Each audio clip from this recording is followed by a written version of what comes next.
Hello दोस्तों, कैसे हैं आप सब लोग। उम्मीद है आप सब लोग ठीक ठाक होंगे। तो आप लोगों को पता है कि UFC 281 जिसका मेन इवेंट है एलेक्स पेरेरा वर्सेस इसराइल एडेसानिया, उसी इवेंट के अंदर एक और भी बहुत बड़ी फाइट है जिसके ऊपर हम पहले भी एक वीडियो बना चुके हैं और इस फाइट की हम प्रेडिक्शन भी दे चुके हैं और दोनों फाइटर का हम एनालिसिस भी कर चुके हैं। इस वीडियो का लिंक आपको ऊपर वीडियो में मिल चुका होगा और चाहें तो आप वीडियो के बाहर डिस्क्रिप्शन में से भी लिंक उठा देख सकते हैं।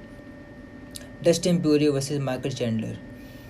तो गाइस मैं ये बताता चलूँ कि ये फ़ाइट सबसे ज़्यादा एक्साइटेड फ़ाइट जो है इस इवेंट की, वो मेरे ख्याल से जाइए कि वजह क्या है ये हम आपको पिछली वीडियो में बता चुके हैं जिसका लिंक डिस्क्रिप्शन के अंदर है। और आज हम बात करने वाले हैं थोड़े दिन पहले डैनियल कॉर्मियर, जिनका यूट्यूब पे अपना एक पेज है, उन्होंने इन दोनों फाइटर का इंटरव्यू लिया है। उन्होंने इन दोनों को वीडियो कॉल पे लेके आमने सामने बिठा दिया, जिसके नतीजे में हमें ऐसी बहुत सी बातें पता चली जो कि हमें पहले कभी नहीं पता थी।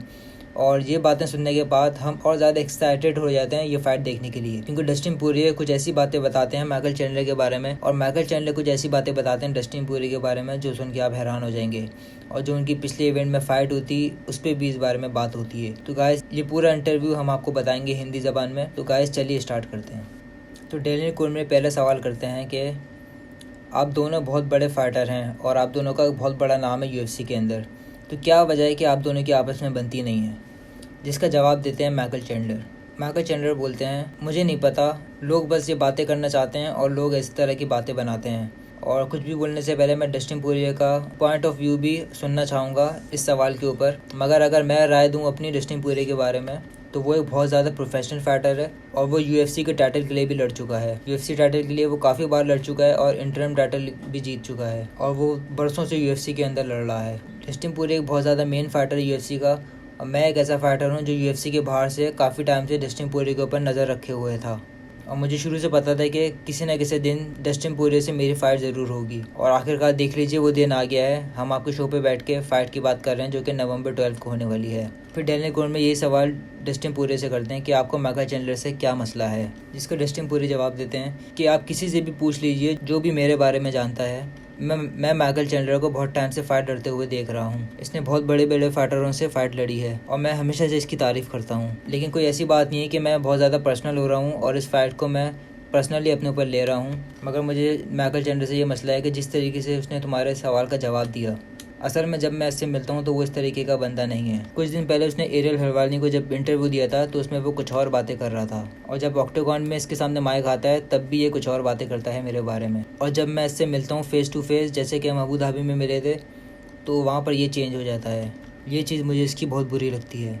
उसके बाद डैनियल कॉर्मियर डस्टिन पोरिये से दोबारा सवाल करते हैं, तो आपको क्या लगता है कि माइकल चैंडलर बहुत ज़्यादा फेक इंसान है और वो टू फेस टाइप के इंसान है। जिसका जवाब डस्टिन पोरिये देते हैं कि नहीं, मैंने ऐसा कुछ नहीं कहा, ये बात आप कह रहे हैं। मैं माइकल चैंडलर को पर्सनली नहीं जानता, मगर मुझे माइकल चैंडलर से बस एक ही मसला है कि जब थोड़े दिन पहले उसने एरियल हलवानी को इंटरव्यू दिया था, जब एरियल ने उससे पूछा था डस्टिन पोरिये से लड़ने का, तो माइकल चैंडलर बोल रहा था कि मैं इस बारे में अभी सोच भी नहीं रहा कि मैं डस्टिन पोरिये से फाइट लड़ूंगा। वो इस तरीके की कुछ बातें करता है मेरे पीठ पीछे। लेकिन अब मुझे कोई मसला नहीं है, अब फाइट डिसाइड हो गई है। नवंबर 12 को मैं बता दूंगा और मैं पूरी दुनिया को दिखा दूंगा कि कौन ज़्यादा अच्छा फाइटर है। मेरी ख्वाहिश थी काश ये 5 राउंड की फ़ाइट होती, लेकिन ये तीन राउंड की फ़ाइट है, तो हम 3 राउंड में क्राउड को एंटरटेन ज़रूर करेंगे। जिस पे माइकल चैंडलर बीच में से बात काट के बोलते हैं कि मुझे भी एक बात करनी है। उसके बाद माइकल चैंडलर बोलते हैं कि जब वो इंटरव्यू हुआ था मेरा एरियल हलवानी से, उस वक्त तुम डस्टिन पोरिये जो बातें कर रहे थे, तुम बोल रहे थे कि मैं रिटायर्ड हो जाऊंगा, तुम बोल रहे थे कि मैं लाइट वेट में फ़ाइट नहीं लड़ना चाहता, तुम बोल रहे थे कि मैं नेट डियाज से लड़ना चाहता हूँ या कॉनर मैकग्रेगर से लड़ना चाहता हूँ। तो उस वक्त मुझे ऐसे ही लगा था कि मुझे डस्टिन पोरिये जैसे फाइटर से फ़ाइट नहीं लड़नी चाहिए, क्योंकि लाइट वेट डिवीज़न में तुम मुझे बहुत ज़्यादा अच्छे फाइटर नज़र नहीं आ रहे थे और तुम्हें हरा के मुझे कुछ नहीं मिलता। तो उस वक्त मैं तुमसे लड़के क्या करता, क्योंकि तुम ऐसी बातें कर रहे थे कि मैं रिटायर्ड हो जाऊँगा, तो मैं ऐसे फाइटर को मार के क्या करता जो पहले से रिटायरमेंट की बातें कर रहा हो। और डस्टिन पोरिये, तुमने भी मेरे बारे में ज़्यादा अच्छी बातें नहीं करी थी। जब तुमसे पूछा गया था कि माइकल चैंडलर से लड़ने के बारे में, तो तुमने बोला था कि मैं माइकल चैंडलर से लड़ने से अच्छा मैं अपने हॉट सॉस का बिज़नेस चलाऊँ और वहाँ से मैं ज़्यादा पैसे कमा लूँगा। तो मुझे भी वो बात बहुत बुरी लगी थी। और फिर डस्टिन पोरिये बात काट के बोलते हैं, इसका मतलब यही नहीं है कि मैंने तुम्हारी बुराई करी हो, मैं एज अ फाइटर तुम्हें अच्छा फाइटर समझता हूँ शुरू से। मेरा मतलब था कि उस वक्त तक तुम UFC में ज़्यादा फाइटें नहीं जीते थे, लेकिन अब तुमने फाइटें जीत ली हैं और इसलिए अब तुम मुझसे फाइट लड़ रहे हो नवंबर 12 को। उसके बाद डस्टिन पोरिये बोलते हैं कि माइकल चैंडलर, तुम बातें कर रहे हो कि मैं 170 LBS में लड़ना चाहता था या मैं रिटायर्ड होना चाहता था, आखिरकार हम दोनों बिजनेसमैन हैं। जब इस तरीके की फाइटें हमारे सामने होती हैं नेट डियाज जैसे फाइटर से या फिर कॉनर मैकग्रेगर जैसे फाइटर से, तो कौन वो फाइटर लड़ना नहीं चाहेगा? क्या तुम नहीं लड़ना चाहोगे नेट डियाज से या फिर कॉनर मैकग्रेगर से फाइट किसी भी वेट में? जिसका माइकल चैंडलर जवाब देते हैं, नहीं, मैं नेट डियाज से कभी फाइट नहीं लड़ना चाहूँगा, मगर तुम्हारी एक हद तक बात ठीक है। और माइकल चैंडलर बोलते हैं कि मुझे तुमसे ऐसी कोई पर्सनली दुश्मनी नहीं है। और मैं एक और भी बात भी करना चाहूँगा कि जब हम पहली बार मिले थे बेलेटर इवेंट में, वो मुलाकात बहुत अच्छी थी हमारी। और सिर्फ लोग ऐसी बातें बना रहे हैं कि हम एक दूसरे से नफरत करते हैं। अगर हम एक दूसरे से फाइट लड़ रहे हैं तो उसका मतलब ये नहीं है कि हम एक दूसरे से नफरत करें। डस्टिन पोरिये बात काट के बोलते हैं, नहीं, मेरा भी ऐसा कोई मुद्दा नहीं है, मैं भी किसी फाइटर से कभी भी हेट नहीं करता और कभी भी किसी से नफरत नहीं करता। और फिर डैनियल कॉर्मियर बीच में से दोनों को रुकवा के एक और सवाल करते हैं। डैनियल कॉर्मियर बोलते हैं, तुम दोनों किस तरीके की बातें कर रहे हो कि तुम दोनों एक दूसरे से नफरत नहीं करते? एक मिनट रुक जाओ, मेरे पास एक वीडियो है कि तुम लोग ऑक्टागन के बाहर UFC इवेंट में बुरी तरीके से एक दूसरे को गालियां दे रहे हो और सिक्योरिटी ने आके तुम दोनों को हटाया हुआ है। वो वीडियो देख के ऐसे नहीं लगता कि ये दोनों फाइटर एक दूसरे से नफरत नहीं करते हैं। डस्टिन पोरिये जिसका जवाब देते हैं कि ये पहली बार हुआ था कि मैं माइकल चैंडलर से मिला था जब इसने मेरे बारे में सारी बुराइयां करी थी। तो जब मैंने इसको देखा तो मैंने जाके उससे फेस टू फेस बात करने की कोशिश करी और मैंने पूछा कि तुमने ऐसी बकवास क्यों करी है मेरे बारे में, क्योंकि मैं इस तरीके का फाइटर नहीं हूँ कि मैं ट्वीट करूँ या फिर किसी इंटरव्यू में इसके बारे में बात करूँ। मैं जब फाइटर को देखता हूँ फेस टू फेस तो मैं जाके उससे पूछता हूँ कि तुमने मेरे बारे में ऐसी बात क्यों करी है। और फिर डैनियल कॉर्मियर एक और सवाल करते हैं डस्टिन पोरिये कि जब तुमने ये बात करी थी कि मैं माइकल चैंडलर से लड़ने से अच्छा है कि हॉट सॉस बेचना शुरू कर दूंगा, उस वक्त तुम पीक पे थे, लेकिन जब माइकल चैंडलर पीक पे गया तो वो तुमसे नहीं लड़ना चाहता था, तो इसमें तुम्हारी भी हल्की सी गलती है। जिस पे डस्टिन पोरिये बोलते हैं कि जब मैंने ये कमेंट किया था तो उस वक्त माइकल चैंडलर की पहली फाइट हुई थी UFC में और मैं उस वक्त 28 फाइटर लड़ चुका था UFC के अंदर और उसने पहली फाइट लड़ी थी UFC में। और फिर डैनियल कॉर्मियर दोबारा से सवाल करते हैं कि डस्टिन पोरिये, ऐसी बात नहीं है, क्योंकि माइकल चैंडलर ने जिस तरीके से UFC में फाइट्स जीती हैं, मुझे पता है कि तुमने कॉनर मैकग्रेगर को हराया है और तुम टॉप UFC के फाइटर थे, लेकिन माइकल चैंडलर का जिस तरीके का UFC में नाम है, तुम्हें नहीं लगता कि इस तरीके की बात करना माइकल चैंडलर के लिए थोड़ी सी डिसरिस्पेक्ट है?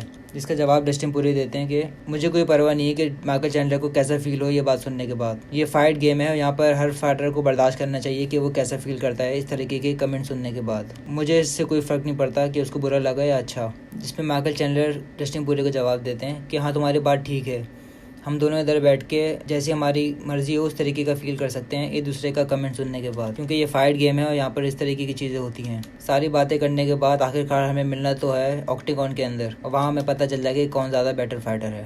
और मेरा मानना है कि एक बहुत ज़्यादा अच्छी फाइट लड़ने के लिए जो कि ऑडियंस को पसंद आए और जिससे क्राउड एंटरटेन हो, उसके लिए ज़रूरी नहीं कि हम एक दूसरे के खिलाफ ट्रैश टॉक करें या फिर हम पर्सनल हो जाएँ। हम प्रोफेशनल हैं, हम प्रोफेशनल तरीके से फ़ाइट लड़ना पसंद करते हैं। ऐसा बिल्कुल है कि हमारी पहले मुँहमारी हुई है और हमने दूसरे को गालियाँ भी दी हैं, मगर सच यही है कि आखिरकार हमें जाके फ़ाइट लड़नी है और उसके बाद ही पता चलेगा कि कौन ज़्यादा बेटर फाइटर है। उसके बाद डैनियल कॉर्मियर सवाल करते हैं डस्टिन पोरिये से कि डस्टिन पोरिये, तुम्हें पता है कि माइकल चैंडलर किस हाई लेवल का रेसलर है, लेकिन हमने UFC कैरियर में देखा है कि माइकल चैंडलर हमेशा से स्टैंड अप फाइट लड़ता है और वो खड़े होकर फाइटर्स को नॉकआउट करता है। तो तुम्हें क्या लगता है कि माइकल चैंडलर तुमसे स्टैंड अप फाइट लड़ेगा या फिर वो रेसलिंग की तरफ जाएगा? जिसका जवाब देते हैं डस्टिन पोरिये, DC, तुम्हें पता है कि माइकल चैंडलर ने किस तरीके से फाइटर्स को नॉकआउट किया है और उसका क्या गेम प्लान होगा, ये बात तो माइकल चैंडलर खुद ज़्यादा बेटर जानता होगा। मैं बस 12 नवंबर को लड़ूंगा और तभी मुझे पता चलेगा कि माइकल चैंडलर किस प्लान के साथ मुझसे लड़ेगा। डैनियल कॉर्मियर पर सवाल करते हैं माइकल चैंडलर से, माइकल चैंडलर, क्या तुम डस्टिन पोरिये के सामने खड़े होकर लड़ना पसंद करोगे? क्योंकि तुम्हारी जो नॉकआउट पावर है सब तुम्हें आयरन माइक बोलते हैं। तो तुम्हें क्या लगता है डस्टिन पोरिये तुम्हारे सामने खड़े होने की हिम्मत करेगा या फिर डस्टिन पोरिये रेसलिंग की तरफ जाना पसंद करेगा? जिसका जवाब देते हैं माइकल चैंडलर, डैनियल कॉर्मियर, मैं तुम्हें बता दूंगा डस्टिन पोरिये की चिन बहुत ज़्यादा स्ट्रॉन्ग है और उसकी बहुत ज़्यादा लॉन्ग रेंज है। वो एक साउथ पॉ फाइटर है और एक के बाद एक पंचेस मारता है। उसका फुटवर्क भी बहुत ज़्यादा ज़बरदस्त है और उसकी डिफेंस की तो आप मुझसे बात ही नहीं करें। लेकिन मैंने डस्टिन पोरिये के कैम्प से दूसरे फाइटर्स के साथ फाइट लड़ी है। मुझे पता है डस्टिन पोरिये ने 28 फाइटर लड़ी हुई हैं UFC के अंदर। पिछली फाइट में जो भी हुआ वो हुआ, ये फाइट बिल्कुल न्यू होगी और मुझे लगता है कि डस्टिन पोरिये ज़रूर हिम्मत करेगा मुझसे खड़े होकर लड़ने की। मुझे पता है कि वो बहुत ख़तरनाक फाइटर है, अगर वो एक पंच भी आपकी चिन पे मार दे तो आप कभी भी नॉकआउट हो सकते हो। लेकिन मैं अपनी पूरी तैयारी के साथ आऊँगा, मैं अपने डिफरेंट फाइटिंग स्टाइल मिक्स करूँगा और एक गुड गेम प्लान के साथ इस फाइट में आऊँगा। जो हम में से बेटर होगा वही ये फाइट जीतेगा। ये एक ऐसी फाइट है कि अगर मैं सच बोलूं जिसका सोच के भी मुझे डर लग रहा है, पर यही चीज़ मुझे रोज़ मोटिवेट करती है। जब भी मैं ऑक्टेगॉन के अंदर कदम रखता हूँ वो एक बहुत ज़्यादा डरावना मोमेंट होता है, लेकिन यही बात मुझे रोज़ सुबह उठाती है मेहनत करने के लिए। उसके बाद डैनियल कॉर्मियर माइकल चैंडलर से एक और सवाल करते हैं। माइकल चैंडलर, डस्टिन पोरिये ने तकरीबन 1 साल से यूएफसी के अंदर फाइट नहीं लड़ी है और तुमने थोड़े दिन पहले ही टोनी फर्गसन जैसे फाइटर को नॉकआउट किया है, तो तुमने ये फैसला क्यों किया कि इस वक्त तुम्हें डस्टिन पोरिये से लड़ना चाहिए? एज अ फाइट फैन ये बहुत ज़्यादा एक्साइटेड फाइट है, मगर ऐसा क्यों कि इस वक्त ये फाइट डन हुई है? तुमने इस वक्त ही क्यों चूज़ किया है डस्टिन पोरिये से लड़ना, जबकि इस वक्त तुम ज़्यादा ट्रेंडिंग पे हो एज अ फाइटर? इसका जवाब देते हैं माइकल चैंडलर, ये सिर्फ मेरा फैसला नहीं था, हम दोनों का फैसला था कि हम एक दूसरे से फाइट लड़ेंगे। मेरी कोशिश हमेशा से यही होती है कि मैं किसी ऐसे फाइटर से फाइट लड़ूं जिसको हराने के बाद मुझे टाइटल शॉट मिल सके। और अगर अभी आप लाइट वेट डिवीजन की तरफ देखते हैं तो बहुत सारे फाइटर्स जो हैं टॉप रैंक के, वो ऑलरेडी बुक हुए हुए हैं किसी न किसी फाइट में। कॉनर मैकग्रेगर इंजर्ड हैं और वो अभी वापस नहीं आने वाले। इस्लाम और चार्ल्स की फ़ाइट भी अभी हुई है। द रीच भी अपनी फ़ाइट अभी जीते हैं। तो मैं और डीपी बचे थे जिनकी फ़ाइट अभी तक कोई बुक नहीं हुई थी, जो कि टॉप 5 रैंक में थे। हम दोनों के बारे में वैसे ही बहुत बातें होती हैं कि कौन जीतेगा अगर हम दोनों की फ़ाइट हो, और मुझे शुरू से पता था कि हम दोनों को एक ना एक दिन ज़रूर लड़ना है। तो आखिरकार ये फ़ाइट हो रही है और डस्टिन पोरिये इस वक्त राइट गाय है राइट टाइम पे। नंबर 2 गाय है इस वक्त दुनिया का लाइट वेट डिवीज़न में। तो डस्टिन पोरिये को हराने के बाद मैं सीधा टाइटल शॉट की तरफ जाऊंगा और यही मेरा गोल है। उसके बाद डैनियल कॉर्मियर सवाल करते हैं डस्टिन पोरिये से। डस्टिन पोरिये, ये आखिरी सवाल है मेरा तुम्हारे लिए। डस्टिन पोरिये, तुमने काफ़ी बात करी थी कि तुम रिटायर्ड हो जाओगे या फिर तुम 170 में लड़ोगे, तो तुमने ये फैसला दोबारा से क्यों किया कि तुम 155 डिवीज़न में जाके फ़ाइट लड़ना ज़रूरी है? तुम्हारे लिए ये फ़ाइट क्या मतलब रखती है लाइट वेट डिवीज़न में? ये फ़ाइट तुम्हें कितना फ़ायदा देगी तुम्हारे कैरियर में एज अ यूएफसी फाइटर? जिसका डस्टिन पोरिये जवाब देते हैं, इस फाइट को जीत के मैं दोबारा से वापस आ जाऊँगा। मैं ज़िंदगी में आज तक कभी एक साथ 2 फाइटर नहीं हारा। ये फ़ाइट मेरे लिए बहुत ज़्यादा इंपॉर्टेंट है और मेरी लेगेसी में ये बहुत बड़ा इजाफा करेगी, क्योंकि मैं एक और वर्ल्ड चैंपियन से लड़ने जा रहा हूँ और उसके बाद एक और वर्ल्ड चैंपियन को हराना मेरी लिस्ट के अंदर आ जाएगा। ये मेरे लिए एक बहुत बड़ी बात होगी। मैं दोबारा से अपने आप को उठा सकूंगा, पूरी दुनिया को दिखा सकूंगा कि डस्टिन पोरिये अभी भी एक ग्रेट फाइटर है। अपने आप को भी प्रूफ कर सकूंगा कि मैं अभी ख़त्म नहीं हुआ हूँ और मैं अभी भी फाइट गेम में नंबर 1 फाइटर हूँ। तो गाइस, 12 नवंबर को ये फाइट होने वाली है Dustin Poirier versus Michael Chandler. दोनों का इंटरव्यू आपने सुन ही लिया होगा। तो गाइस, हमारे चैनल को शेयर करें, लाइक करें और सब्सक्राइब ज़रूर करें। Thank you so much.